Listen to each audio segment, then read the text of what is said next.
I'm so glad you were with us today. If we haven't met, my name is Eric. I'm the senior pastor here at Mariners Church. And I just want to celebrate with you, Mariners. I'm so thankful for your generosity. Last week, I invited you, including Mariners Online and Mariners Hosted here, to give to our fall outreach initiative called Seek the Good.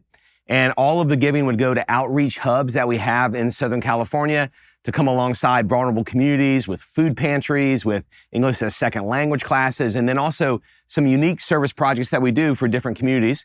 We said, hey, we're asking for $500,000 in just one offering. It's going to help us really build out these outreach hubs. And I'm so thankful because you, Mariners Church, gave over $1 million, more than twice the goal. So I'm so thankful for your generosity. Every single bit of it is going to go towards these outreach hubs.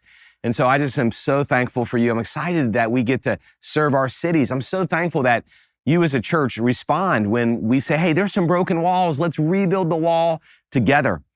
We also, during Seek the Good, are inviting all of our church to serve in our local cities. I know many of you, you're watching from different parts of the country and really even around the world, but about half of you right now are watching from Southern California. And you watch online frequently, and maybe you're wondering, can I jump in and serve? You can. In fact, we want you to. We want you to join us for a service project in a city that is close to you. And so this is all you need to do. Just text outreach to the number on your screen or scan the QR code, and then look at the congregations. We have 9 congregations throughout Southern California, and just choose the one that is closest to you. You'll see different service projects that you can join, from putting together hygiene kits to care for those who are suffering through a natural disaster, to serving in a food pantry, to being a part of a Christmas party that serves a vulnerable community, to helping out with a special needs event for families who have kids with special needs. I mean, so many different ways that you can serve. And I want you to be a part of seeking the good of our cities. So text outreach, scan the QR code.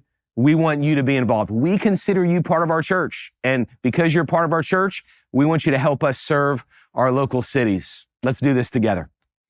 Several years ago, Dan Cathy, who was the former CEO of Chick-fil-A, he visited our church. And this is a picture that he actually sent. We took together, then he signed and sent to my wife and me. And we loved hanging out with this guy. He's such an incredible leader. And I told him as we were talking that a significant portion of our disposable income goes towards his restaurants, because at that time, both of our daughters were in junior high and they loved Chick-fil-A.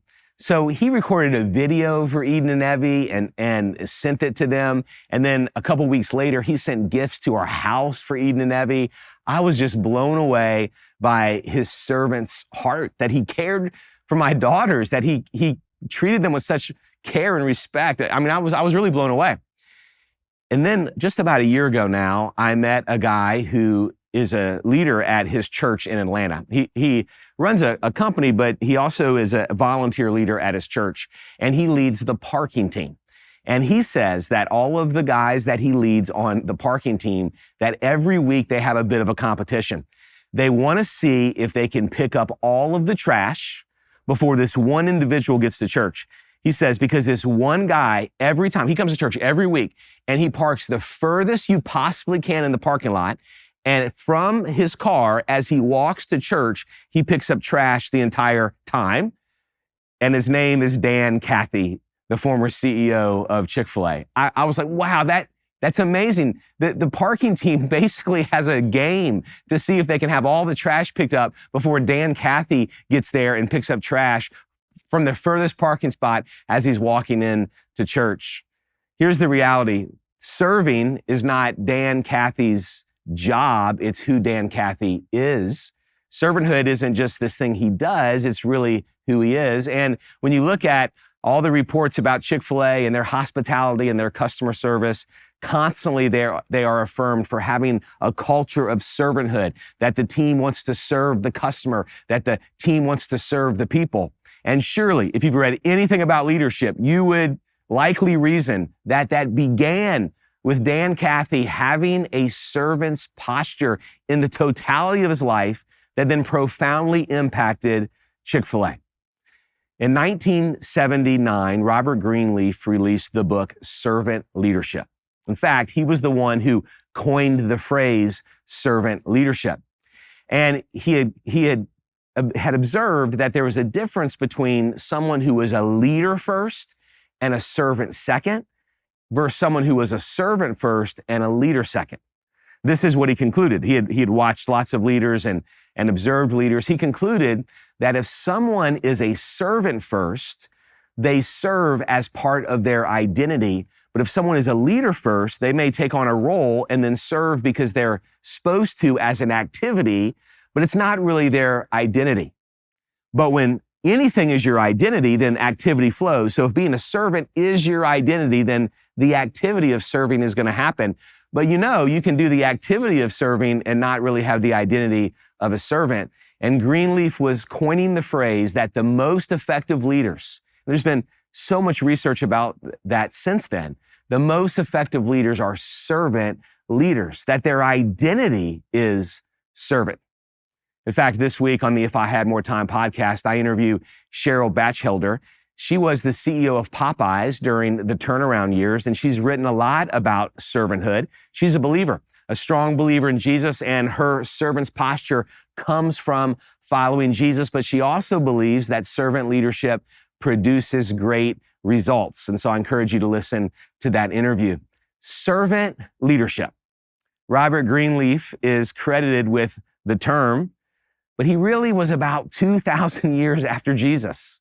Jesus entered this world, God the Son, and he entered this world to serve us by offering himself for us on the cross. He said that he came to serve and not be served. When he entered this world, he even washed the dirty, grungy feet of his disciples. And then he told his followers, because I have served you, you should serve others. And so the early Christians, they embraced servanthood, not merely as an activity, not as just something they did, but who they are, that they were fundamentally servants. In fact, when you read the New Testament, the writers are often introducing themselves as servants. This is who I am because Jesus has served me and changed me. Servanthood, servant leadership. Jesus is the one who gave us the ultimate model, but even before Jesus, we see Nehemiah. Just as Jesus stepped into the city of Jerusalem and served people, Nehemiah stepped into the city of Jerusalem and served people. We're walking through this incredible book in the Bible in this teaching series, How to Lead, the book of Nehemiah. And we have seen Nehemiah's servanthood on display so far in this book. He was such a servant that he was willing to leave Persia, travel hundreds of miles to step into a broken city, Jerusalem, with a broken wall and serve the people. His role throughout the book of Nehemiah is going to change multiple times.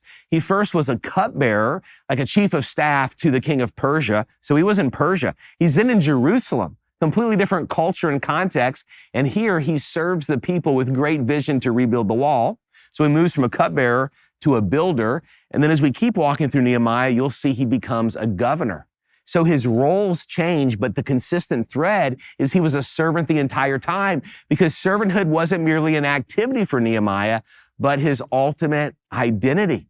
He was willing to serve the king of Persia, and then he was willing to serve the people of Jerusalem. He was a servant throughout. And as you see Nehemiah's leadership in this incredible book, you see that he rejects the false dichotomy of servant leadership that some people have thought, well, servant means you do the small things and leader means you do the big things. So servant means just you do the menial task and leader means you do the visionary big task. Nehemiah did not treat servanthood that way at all. We're going to see the fruit of servanthood in his life. And here's what makes you a servant as a leader. Servanthood is the intermingling of thinking big and acting small. So the fruit is servanthood. We want leaders who are servants. Research says that the most effective leaders are servants. They've embraced an identity of a servant. But if you want the fruit of servanthood beneath the surface, the intermingling roots are really important. And it means you're going to think big and act small. Now, this is close to my heart, think big and act small, because it's actually one of our values as a church. It's a value in our staff, the team that I lead. We celebrate this value all the time. Once a month at our staff gatherings, we will celebrate someone who's displaying the value of thinking big and acting small. We hire based on this value. We evaluate based on this value. We train based on this value. We preach to ourselves that as Christians, we should think big and act small. And to be on our team, we should think big and act small. And I want to, by God's grace, help you think big and act small, because I believe it will make you a more effective leader wherever it is that you're leading. And as we've said through this series, if you're a Christian, you're leading somewhere, because God has sent you into this culture to represent Him.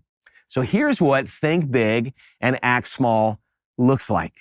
And then I'm going to walk you through this chart. And it really is a constant and, which makes being a servant really challenging, because it's and.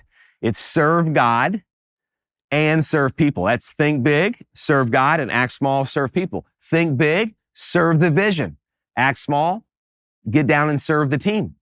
Think big, serve the future as a leader. You must think about the future. You as a leader, you're responsible for future leaders and the future of the organization. So you must think about the future, but also to act small, you've got to care about today.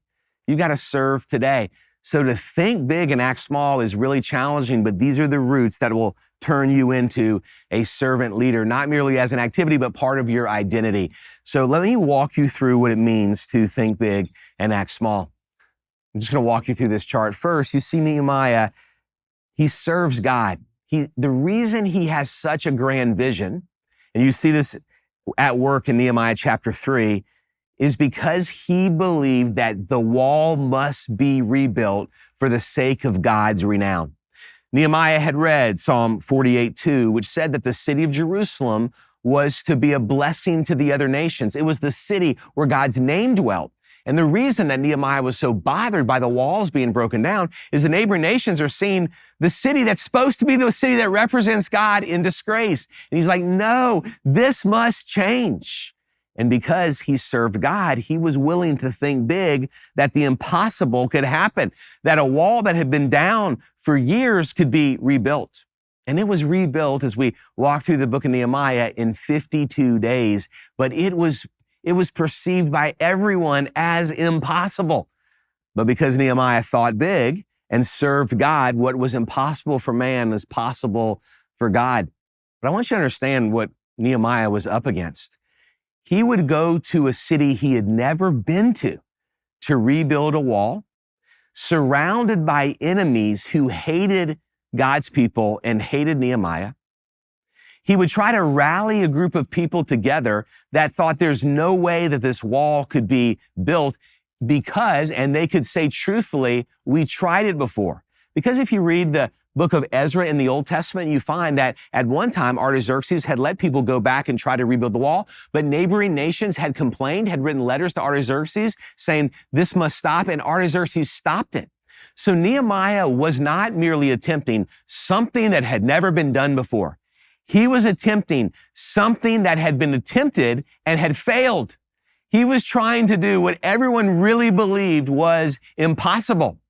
But this is why thinking big is so important for you as a servant leader if you're really serving God. This is why as a Christian, you have an advantage if you're serving God, because you believe as a Christ follower that your God is able to do immeasurably more than we ask or imagine. So Nehemiah, because he served God, he was able to really think big. He also served the vision.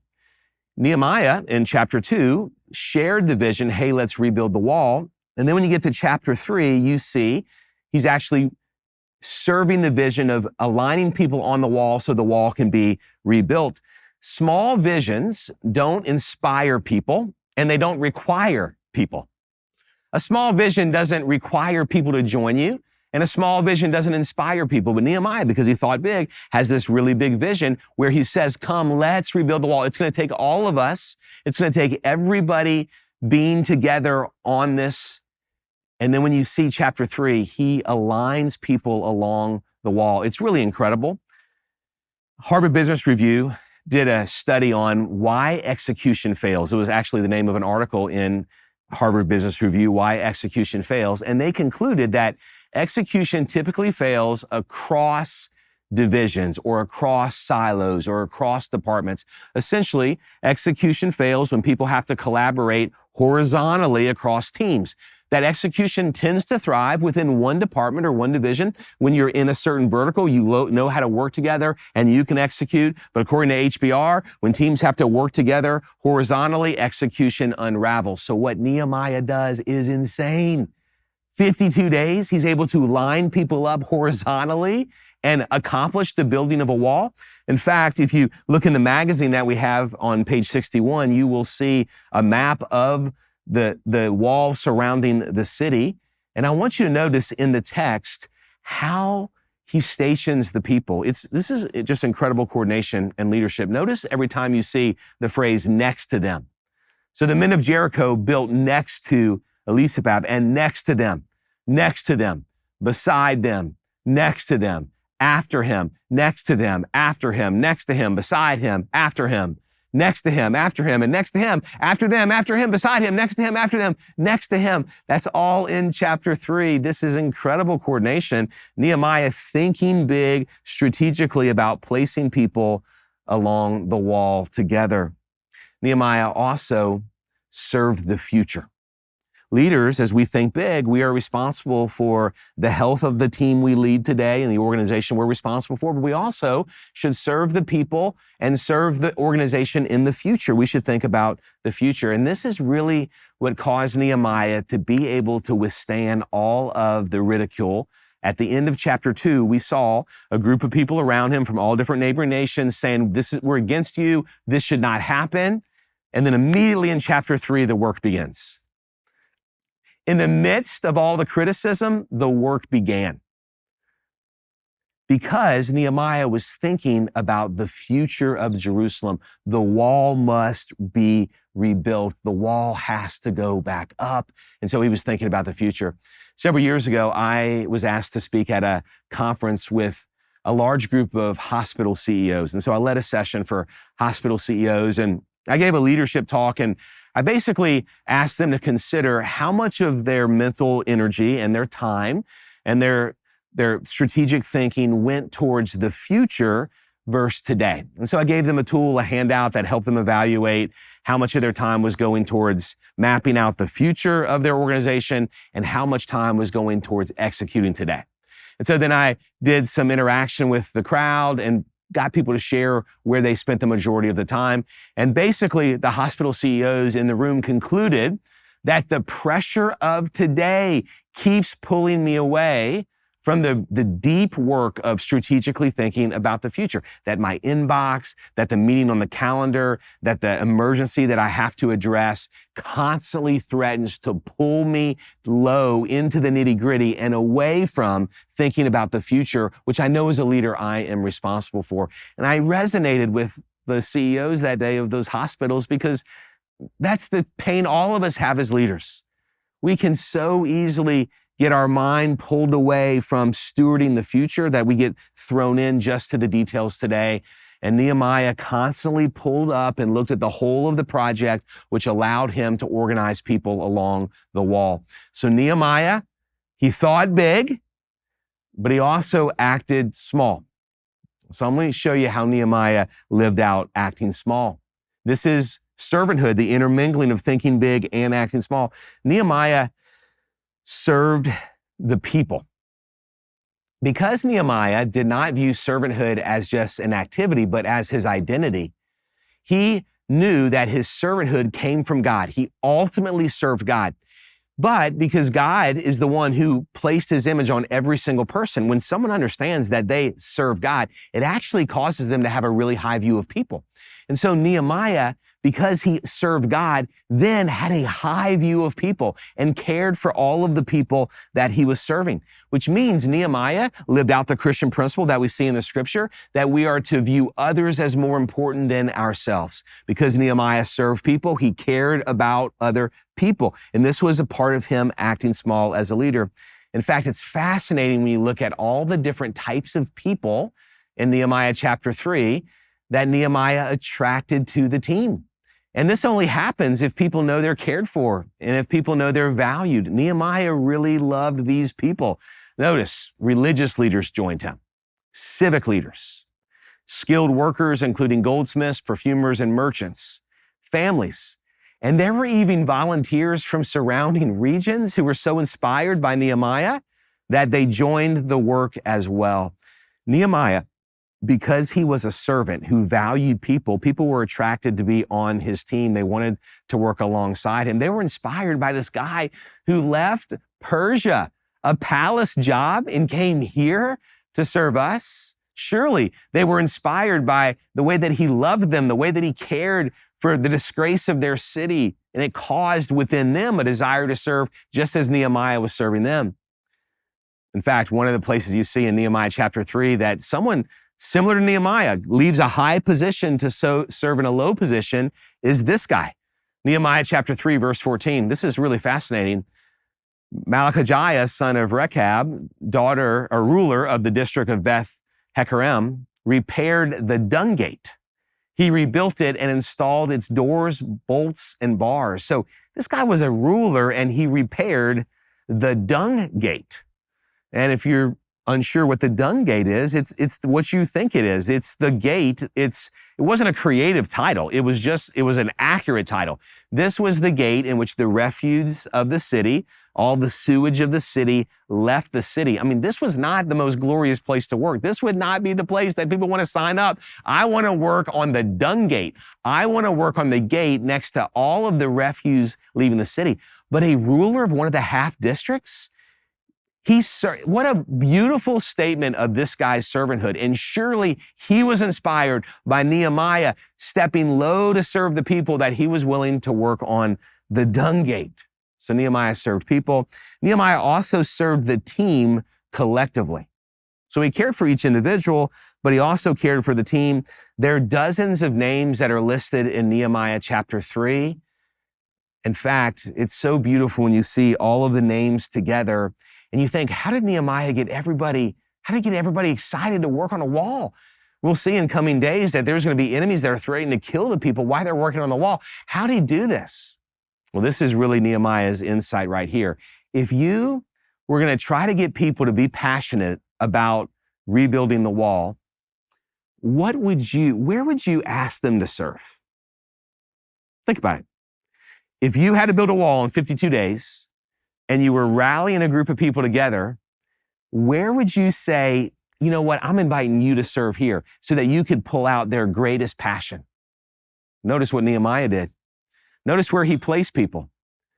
Across from his house, opposite their house, beside his house, opposite his own house, opposite his house, opposite his room. Nehemiah, because he cared for the collective team, he looked at all the gifts and the passions of the team, and he placed people in positions where they would be most passionate. He cared about each person, but he cared about the collective team. And with great wisdom, he's putting people in the right positions, places where they will be most passionate for the mission of rebuilding the wall. Nehemiah served the team by providing affirmation. Plato, the famous philosopher, said that whatever is celebrated in a country is cultivated there. So if you want to lift a value up in your team, you celebrate that value. Here's Nehemiah celebrating Baruch. Check it out. Nehemiah 3, verse 20, Baruch diligently repaired another section. And so as a leader, if you want a value to rise, you celebrate that value to cultivate the value. So here's what Nehemiah was doing. Hey, everybody, look, I'm going to write his name in the Bible. This guy is diligently working on another section because Nehemiah wants greater zeal within the people of God. He's going to celebrate someone who is showing zeal. He also, though, is willing to hold people accountable. Nehemiah's name means God comforts. That's what Nehemiah's name means. But Nehemiah brings accountability to the team that he leads because accountability is not the opposite of comfort. In fact, for a leader to not hold people accountable is a discomfort to the collective team. If people who have negative attitudes are not held accountable, the whole team suffers. If people who are not doing well in their roles are not coached up, the whole team suffers. And so here's Nehemiah bringing accountability. Look at verse 5. He calls out the nobles of a group of people, the Tekoites, because their nobles did not lift a finger to help their supervisors. Dang, Nehemiah just dropped a diss track in the Bible. In the Bible, Nehemiah is dissing the supervisors of the Tekoites, the nobles of the Tekoites, because they didn't lift a finger. And here's what Nehemiah knows. This is what he knew as a leader, that if people who need to be held accountable are not held accountable, then the whole team suffers. And so Nehemiah was willing to act small, to get in and affirm the people who needed to be affirmed and to hold accountable those who need to be held accountable. He thought big about the vision. He cast a vision. He coordinated people, but he didn't just leave it alone. He then jumped into the work and affirmed people and held people accountable along the way. And then Nehemiah served today. To act small, it means to serve today. Yes, we must, as leaders, think about the future. We're responsible for the future, but we also are responsible to serve today. And as you read Nehemiah chapter 3 and the rest of the book of Nehemiah, you see him serving alongside the people, getting his hands dirty, doing the great work. I read Nehemiah chapter 3 and I'm intimidated, to be honest. There's so much that Nehemiah accomplishes. Even the chart that I gave you, it seems very overwhelming to be a servant leader, to think big and act small. How can I possibly do both? Serve God and serve people? Serve the vision and serve the team? Serve the future and serve today? That is so difficult and challenging to pull all of this off. How can we actually be this kind of leader? Those of us who know Jesus, we have this unfair advantage, because Jesus changes our identity and he turns us into servants. And so thinking big and acting small is not merely an activity that we do because, I have to be a servant leader. If I want to be effective, I have to be a servant leader. No, being a servant is who we are because Jesus has changed us. And the reason that Jesus turns us into servants is because Jesus is the one who came here to serve you. He came here to serve you.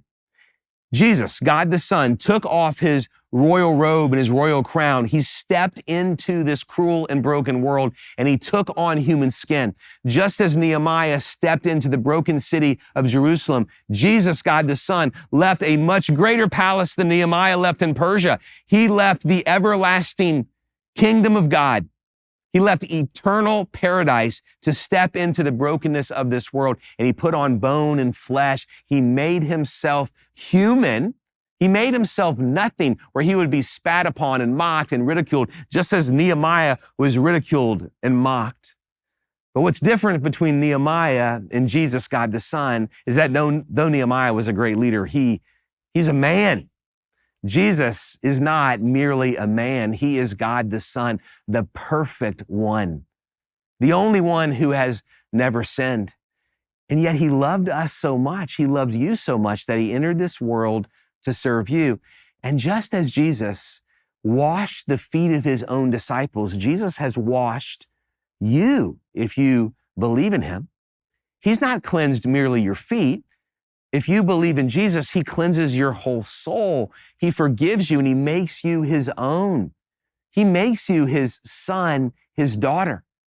In fact, the Gospel of John, chapter 1, verse 13 says, to everyone who receives Jesus, he gives the right to become children of God. That you, if you receive what Jesus offers you, all of his grace, all of his forgiveness, he makes you his child forever. If you receive him. So God the Son, Jesus, entered this world to serve you, but you have to receive his offer of grace. You have to receive his service. He lived perfectly, unlike us. He lived perfectly on your behalf, so he could go to the cross where he was crucified. I know you've heard about Jesus being crucified, but I want you to understand what he did for you to serve you as he was crucified. His death for you was him serving you, because as he died on the cross, all of his perfection, because he lived perfectly, is given over to you, and all of your sin is given over to him if you believe in Jesus. So if you believe in Jesus and receive his forgiveness and grace, according to the scripture, this amazing exchange happens as Jesus died for you on the cross. Scholars for centuries have called it the great exchange or the blessed exchange. that to serve you, to make you his own, he traded with you. All of his perfect righteousness, boom, is yours, and all of your sin is his, which is why he suffered for 6 hours on that Friday to pay the full penalty for all of your sin. And so if you believe in him, realize your sin gets placed on Jesus, and all of his forgiveness gets placed on you. He serves you, and by serving you, he makes you his own forever, and he changes your identity. You go from someone who is spiritually blind to someone who can spiritually see. You go from someone who's lost. You're not even sure your place in this world, and he finds you. You go from someone who's estranged from God. You don't have a relationship with him. You're not close to him, to becoming his son or his daughter. He changes you. He changes you from being spiritually dead, where you don't have real life, and he gives you an abundant life and everlasting life. He changes everything about you if you believe in him.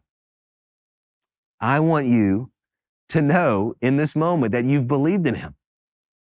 You right now can receive his forgiveness and become his son, his daughter. The scripture says in Romans 10:9, if you will confess with your mouth that Jesus is Lord and believe in your heart that God raised him from the dead, you will be saved. So just receive what Jesus has done for you. Receive his forgiveness and become his. So how do you do that, Eric? You just call out to him, just like that verse says. And so right in this moment, in the stillness of this moment, you can pray and call out to him for forgiveness. Just pray something like this. God, I realize that I have fallen short of you, that I've sinned. And I thank you that you love me and that you entered this world to die for me. I receive your grace and your forgiveness. I turn from trusting myself, and I turn from living for myself, and I turn to you. I trust you. Will you make me your son? Will you make me your daughter? In your name I pray, amen. This moment, if you are believing in Jesus, trusting him for his forgiveness, is the most important moment in your life. We want to pray with you and walk alongside you. We have a gift we want to send you. And so let us know so we can encourage you and pray for you. So text BELIEVE to the number that is on your screen, and someone from our team will reach out. We want to pray with you. We're so excited. So as we sing, you text BELIEVE to the number on your screen.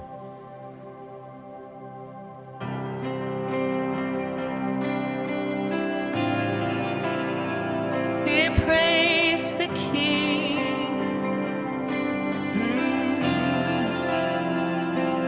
In the darkness we were waiting, without hope, without light, till from heaven you came running.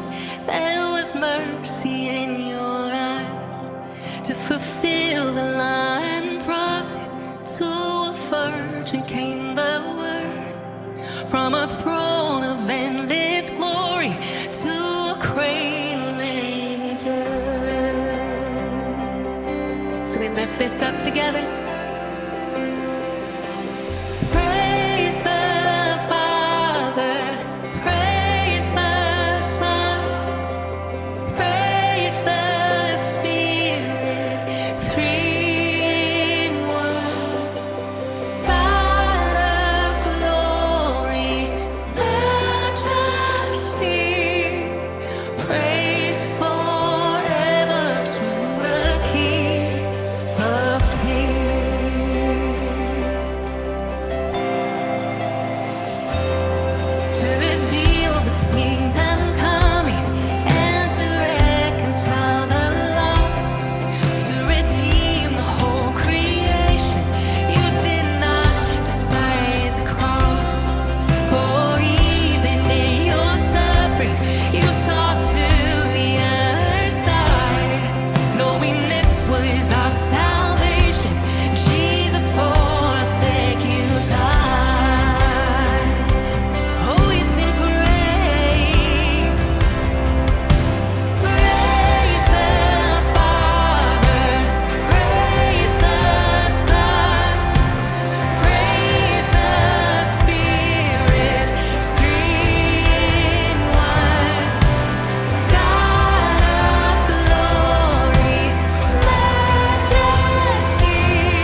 was moved for good, for the Lamb had conquered death, and the dead rose from their tombs, and the angels stood in awe for the souls of all who come to the Father on earth. Come on, church!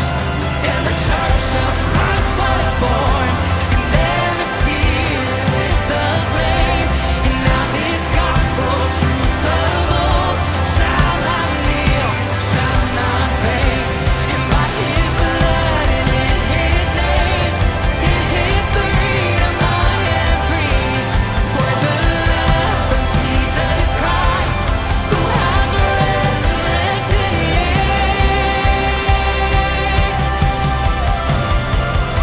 Sing praise, praise the Father, praise the Son, praise the Spirit, three in one. You are the God of glory, majesty, praise forever to the King of Kings. And yes, we will praise the Father, praise the Son, praise the Spirit, three in one. God of glory, majesty, praise forever to the King of Kings. And yes, we will praise forever to the King of Kings. Oh, we praise you, Jesus, forever to the King of Kings.